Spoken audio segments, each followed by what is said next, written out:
So the process of getting active, who those people were, and what I do now. Okay. That's not a big question. Okay. So as I was kind of talking about earlier, I guess first of all, I grew up in La Habra, which is a smallish city in west Orange County. At the time of when I was growing up, it was primarily Latino and white. So they were like, I checked it once, it was 0.01% Asian or something like that. And so it was my family, my uncle's family, and then a couple other families. So the only JA stuff I got in my life were my church and then basketball. Neither of which really push the idea of identity. They're kind of spaces created for something else that happened to be in a Japanese American context. Although looking back, I see a lot of things, but at the time it just sort of felt like something that I was forced to do by my family. And so I would say I didn't start getting really that somewhat conscious. And when I say conscious, I mean it very loosely because I was in high school. But it was, I guess, two things. It was my sister being 4 years older, so she was going through her own identity formation process, politicization process, as she was doing Asian American Studies and Asian American Student Organizing at Scripps College in Claremont. And she kind of ignored my brother, but she really focused in on me, which is so funny, as far as what she wanted me to do. She would give me a lot of her Asian American Studies books when she was done, and she bought me a lot of books, especially about being mixed race. And so I think it was in high school that I was really starting to sort of figure out what it meant for me to be mixed, to be either really seen in La Habra or just not seen at all among other people, and kind of what that meant for my identity. There are people who I went to school with for 12 years who at the end of senior year, they found out I was Japanese. And they were like, I thought you were Mexican. And I was like, my last name is Fukushima. And they're like, I don't know. They're silly. And then also, with 9/11, for me, it wasn't so much the incident, but the war happening. I was really jealous that my sister got to go to all the anti-war protests, and my parents didn't let me ditch school to go. And my sister was always like, "Oh, I'll take you out of school," but then she didn't come get me. But yeah, so kind of watching my sister go to these protests and being at a school where everyone really supported the war, or at least really supported the troops. And at the time, I didn't know how to separate out supporting troops versus supporting the war, right? I kind of clustered out that all together. So it was just really hard because I had some family in the Marines, but we weren't that close, so I didn't feel that same connection that all of my friends said. They're well, my dad or my uncle's fighting for you and for this country. How can you be anti-war? And I'm I just don't think we should be in a war. So I think going through that in high school was sort of it just pushed me in a direction where when I went to college, I was already seeking out Asian American Studies. I wasn't necessarily already seeking out Asian American community things because I was very scared and I ran away from it a lot. At Pomona College, they have the Asian American Mentor Program, and it's half me running away from it, and then half I just had a terrible mentor. It was just it was Dan Shin. We're friends now. He was what just was the part of you running away from it? In the sense of they would have different events, and I wouldn't go to them. Why? I felt I didn't know how to be in the space, and that I was maybe not meant to be there. So part of that was I think me dealing with being mixed race. And also feeling well, if I don't look Asian to people, then how can I be accepted in this space? And then it was also because a lot of the people in AMP were second generation, so they just felt very Asian to me. They knew their culture, they knew their food, they could speak the language, they were very clearly Asian in the Asian American part, and I felt my Asian American part was very American. And so freshman year, I just kind of really avoided the whole thing, and I really only got to know people from but I still took Asian American Studies classes, so I can't explain it. So I would get to know people in that space, and then my roommate was very Christian, a very good Christian girl, and so she would take me sometimes with her to InterVarsity, which was the Christian space on campus, and it was a very Asian American space. So I got to know a lot of the people that I would later do work with in college through actually InterVarsity and then Asian American Studies. But then, yeah, I don't know. I think sophomore year, I kind of just got over it, and I just started. Well, it's because I like built like friendships with people, and I think once I became friends with people, I was less scared of those spaces. And they'd be like, "Well, why don't you come?" And I'd be like, "I guess I could." But I think I'm pretty sure I said a lot of things like, "I'm not very Asian though," or yeah, I don't know. I think I said like a lot of self-hating things like that back then. But then I also, I don't know, it's weird. Like when I look back, it's all very like contradictory. Like on the one hand, I ran away, but then I also like would do things like every single summer I like interned at some Asian American organization. Like I worked at the legal center one summer as like a development intern. I worked for the Pacific Citizen, that like J. Still newspaper. And then, yeah, like the big culminating thing for me was definitely doing the Nikkei Community Internship Program, where at that point in my like college life, I was very left, like very like radical, like, you know, like feminist, identified as like a woman of color and as an Asian American. And so when I went into NCI, it was interesting because I felt like I met very like archetypal Japanese Americans, like people who are super involved in their Nikkei student union. They grew up Buddhist. They like all knew each other from like YBA. They're involved in Little Tokyo in different ways. And I felt like a very big outsider. And also I feel like they knew all the same people. I was like, how is this possible? And then like I had stopped playing basketball in 8th grade. And so some of them still played basketball. So they knew each other from basketball.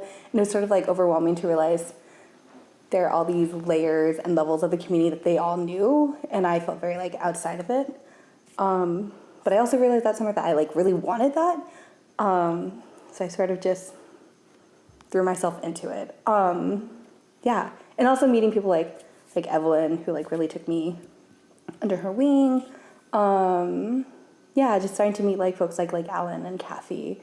And then my senior year, I met this woman named Tracy Katakiriyama. I know. And like that was really amazing, and I really appreciate, like, I remember one time you took me and Emmy Sawada to like coffee. I don't know if you remember this, and you just like asked us, and Kelsey Tanaka.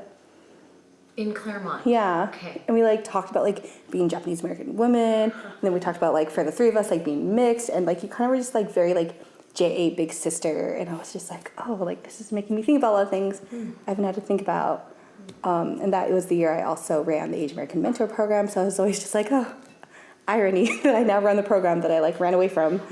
So I think that was just like a big year for me, where I was like figuring out a lot of things, and then also, like I said earlier, realizing that working in the community was not just like a side gig summer internship thing you do when you're little like in college, but it's something that you could do for your life.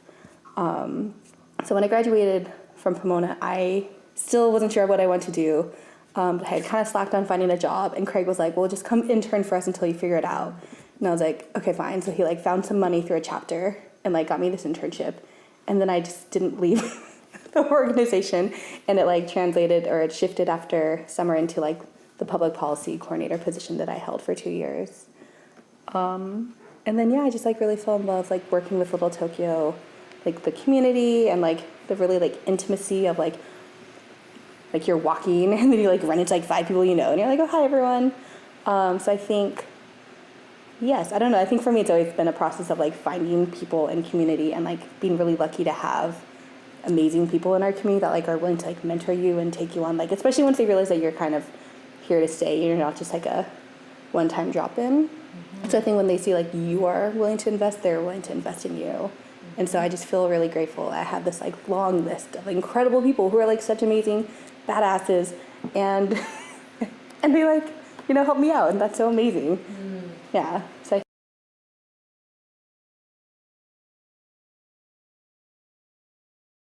I don't know if I've ever said this to you, like to your face. I say this to a lot of people, not around you, but like I consider you one of the most knowledgeable and multi-skilled, is that a real thing? Multi-skilled organizers of our peer group. I think that you have a very good idea of the connections between, on a very detailed level within our I feel like I just said something that contradicted itself there. But like, I feel like you have a very good understanding of the details of history and current landscape of not only Little Tokyo and the Japanese American community, but how that then connects to a larger LA context, a larger Asian American context, larger systems of infrastructure and oppression that exist on national levels and in community levels. And so when you're in the room for anything, I always feel like whenever there's any question, I immediately turn to you, and I'm kind of like, what does Kristin have to say about this, you know? And like, I know for myself, I always consider you somebody who I can get a reliable answer on or analysis from. And so I know, like, I know what my specific skills are that I bring into certain spaces, but I know that I'm able to, that first off, you're able to then give me more depth to a lot of things that I'm thinking about, and give depth to the questions that I'm asking and complicate them in a way that gives me a better understanding of what I'm trying to investigate in that moment. So, yeah. And then I think then that's simultaneously then what's one thing that's hopeful, and I'll get back to that again, I think in a little bit, because I have another thought that's unrelated, but is that I think that as young people are, to your point, returning to Little Tokyo, we're coming with a very broad understanding of the world and a broad understanding of what community means. And with that, a broad analysis and a really connected analysis. So we're not just thinking about it in the context of, 1886 till now. We're thinking in the context of from the first explorers or the first colonizers who stepped foot in America. How does that then impact what we're doing right now? In a broader sense, what does it mean to be a community in Los Angeles, amongst many other communities in Los Angeles, with a connection to all these other communities? And how are we moving forward with that understanding? But what are we also preserving with that understanding? So yeah. That was very nice. And I so agree. I totally feel the same way. That it's really great to have Kristin in the room. Yeah. There are certain people that you want to be in the room of discussion when people are making big decisions on community development, and yeah. I was like, I like to think it's because I giggle a lot. People unstressed. No, I mean, I think, well, that too, because I think also, No, but your attitude towards it too is really good, because there are some people who come into the room with like they come defensive because they've had to be so on the defense. And even though you've had to do that, and you've totally been in situations that have been, have left you with the short end of the stick, I think that you've still been able to maintain optimism, but you also know when stuff is messed up. I don't really know where to start. Okay, so I think my Within favorite. a few minutes. Yeah, my favorite thing about Sean in general is that I feel like you're just as much of like a JA nerd as I am. Like you were like reliably like my homie to like go to Obon with, to go to Nisei week. Like no one else will do that, Nobody right? else does it. But also just to have like 2 to 3 hour long chats about things.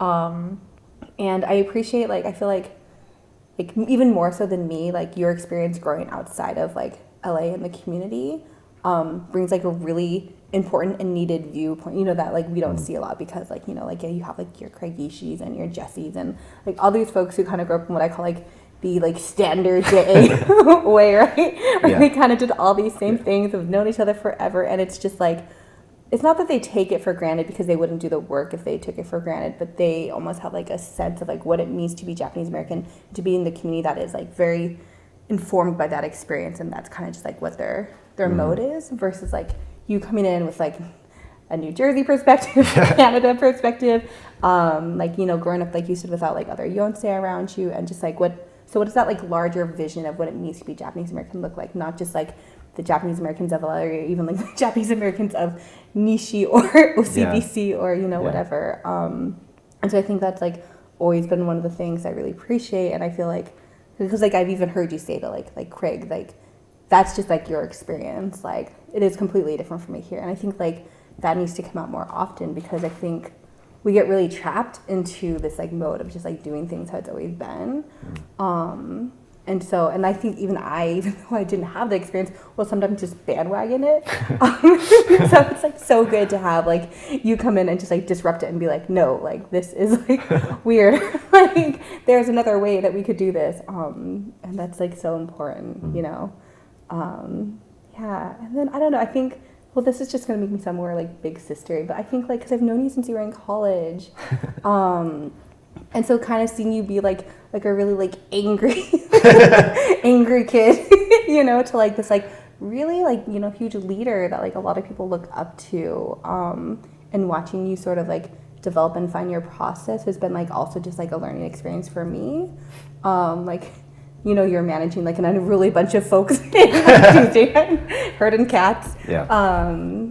The other thing I want to say is just like I think you are probably like our only like artist friend of our generation, like of like friends that we all hang out with, right? You're kind of the only artist, and I think, well, so one, it's like really important that you're there, but also that you like can bring in that perspective when no one else can, and you can think of these things, and like, because I think that is something really important from like community work to organizing work to just talking about what it means to be like Japanese American, and then like besides like normal cultural expressions, like the new one. And you're kind of the only one to like think of that and bring it in, and then we're always like, oh yes, good point, Sean. Like, great job. So yeah, I think all of these things I could go on, but I only had a few minutes. You're great, Sean. Good job. I mean, so one thing that I've been really thinking about is what, and this is like, I think everybody's question, but people may not ask it this directly. It's just like, what is the value in Little Tokyo? And what is the value in Japanese America? For our generation forward? Because I think we all, for us who have been in community space and who have had mentorship that has come from community space, we understand that on a very core level, and we can articulate it for sure. But for people who don't necessarily have that context, like what is bringing them to Little Tokyo? Like why should they donate money to an organization that they may have heard of maybe, but they've never sat down and been, you know, like, okay, so why should I, you know? And so with that, I mean, I think our challenge is going to be to figure out how we can continue the conversation without getting stuck in community speak and within the same dialogue that we've been having for decades. I think we really need to figure out what we're actually trying to do for the future. Can you give an example of a conversation you've had with somebody outside the community? Like, a lot of folks don't, thinking in terms of activism, just as a buzzword, a lot of folks, I think this always been like this, but just to speak to my peers, I know a lot of folks who I've spoken to totally don't identify with organizing or activism. They see it as something that doesn't work. And then literally 2 hours later, I'll see them walking around Little Tokyo. So they don't understand the connection between people movement and the existence of, you know, a visible Asian American community. They aren't able to draw those connections. I mean, this is interesting. I actually got asked that question, like, what is the point of Little Tokyo, like a month ago, from this woman who is Japanese American, and she wants to get involved, right? But she's also just like, I mean, honestly, like, what's the point of all this? Like, you know, like after, you know, like the seniors and like the towers and like those different like locations, like, pass away, like it's not like new Japanese people are moving in, it's like mostly Korean. Your other residents moving in are not Japanese or Japanese American, like, so like what are you trying to preserve, or like what's the point of this, like, and how is this? So I like went on like whole like really long spiel about it, but I think it's also just like kind of like a good like poke, because I think I've been drinking the Kool-Aid for so long about, you know, like how much like we need to like build like a dynamic, lively Little Tokyo for future generations. Yeah. It like never even occurred to me to ask like why are we doing this, and like who it's for. And I think so. Yeah, I think like realizing that like, well, one, that like I have like kind of drank the Kool-Aid and in a certain mentality, and like we still need to bring a lot of people on board. That was like a good reminder. Unrelated to your conversation, but that was really good. I think another thing that I've been thinking about is I've noticed in like the Kizuna youth programs, we aren't getting a lot of mixed race kids. Well, we are getting like mixed ethnicity, so like they'll be like, I'm Japanese and Chinese or whatever, and then they'll like, and I actually don't. I'm like really curious how much they engage with like both sides of their identity, because I obviously only see them in the JA context. So I'm like, I wonder if they do this with like their Korean family or like whatever. But yeah, I think at this point in our community, I would expect to see a lot more like mixed race folks coming out or like being present just because of the size of like that population in our community. But I'm not seeing them, and it makes me very nervous because I don't know. I think like it can be hard to identify with being Japanese American sometimes when you're mixed, and then especially like if you don't live like in a JA community or not doing JA things, maybe if you don't have that Japanese last name, because like for me it was like my shield growing up of like my proof, my like one certificate of proof that like yes, I am Japanese American, look at my last name, how could I not be? So I don't know, I guess like I think about like where I was and how I ran away, but then I luckily found things to kind of bring me back in, and so I don't know, I do worry about that. And then also if they feel welcome. Has it ever been a conversation you've had with your mom? No. What would it? Just like sort of about her, what conversation she may have had with your dad around Japanese American community. And I know like in my family, my aunts, my uncle was married to a white woman, and they have a son whose name's Akira. But his mom has never really been supportive of him being involved in Japanese American stuff. And so... Yeah. I think, I mean, I haven't, but just based off her... Yeah, behavior, no, for sure. I mean, I feel like she's really embraced being in a Japanese American family. Yeah. We go to a Japanese American church, and she's like really, really involved, like sits on like the Christian education board. She loves, like, we only do things with our, like, my dad's side of the family. And some of that's because like her family lives like up north, but also I think she just really likes my dad's family a lot, and she feels like really close to them. And actually my cousin Cynthia and I were talking about how it's funny that like the two white women who've like married into our family are kind of the ones who like are keeping us and holding us together, because after a lot of the Nisei started to pass away and they're the ones who kind of held everything, we stopped like hanging out at like all the family, like all the holidays. And then my mom and my auntie Patty, who's married to my uncle Sam, they just kind of started forcing it again. And like so these like two white women who married into this like Japanese American family are the ones who kind of are like reconnecting and rebonding us as like a larger family. And so I think both of them just really love it and buy into it. Yeah. Have they ever articulated to you why they did that? Did they No, talk about I've they just gain value from that no. connection? Well, I've never asked. I've theorized it with like my cousins before. And we're like, we think it's because of this. But I don't know. I think it's just more like cousins gossiping than like having the actual conversation. Yeah. Last question before I think we're going to run out of tape is, when you were asked that question a month ago about what's this all for, if you were to essentialize your answer to that person, what is it that you feel? I think that Little Tokyo is the cultural historical home of Japanese Americans in Southern California. And as long as we have a Japanese American community, we need this home, this symbolic home. And I really believe in physical spaces to gather people, because online communities are cool and people can chat online, but I think there's something special about being in the same space together where we can have like our cultural events, our festivals, all of these things.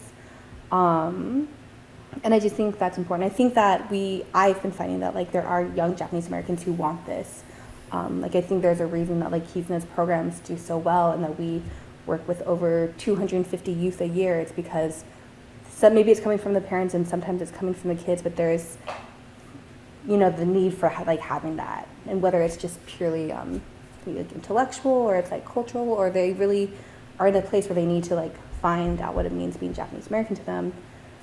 I think that like need is still there, and I think we just need to continue to broaden our definition of community, of what it means to be Japanese American, and think about what Little Tokyo means to not just Japanese Americans, but to really to everyone, to other Asian American communities, to the rest of Los Angeles. So yeah, I think that like, and also it's just like really amazing that we're like the second oldest neighborhood in LA. Like, why is that not already something inherently like worth protecting? And yeah, that's what I would say. Yeah, and I really think, first off, all of that, yes. And I think to your last point, we're really lucky in that we have space and we have institutions and we have grassroots organizations as well. So we have all these different elements. We have like corporations that are community oriented. We have nonprofits that have huge space like JCCC and Janum, and then we have things like Tuesday Night Cafe, which don't even really have, well, we have a physical space, a physical home, but it's not like we have like an office or anything like that. So we have all these different things. So we can serve as a really great testing ground for a lot of different projects and collaboration that we can then, because we have all these resources, you know, people resources as well.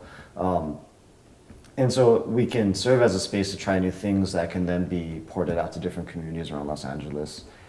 Thinking in terms of Tuesday Night Cafe specifically, we've had like Tracy and I were just talking about how there have been so many organizations and events and series that have come out of people just coming to Tuesday Night Cafe and being like, I totally want this for community X. So, and then just the way LTSC has managed to support so many projects in so many other communities around LA. So I think Little Tokyo, just as a space where organizing and activism and art and just people gathering have sort of existed since we started. It's such an important, it can serve as like a model and as a resource for so many other neighborhoods in Los Angeles and around the country, I think.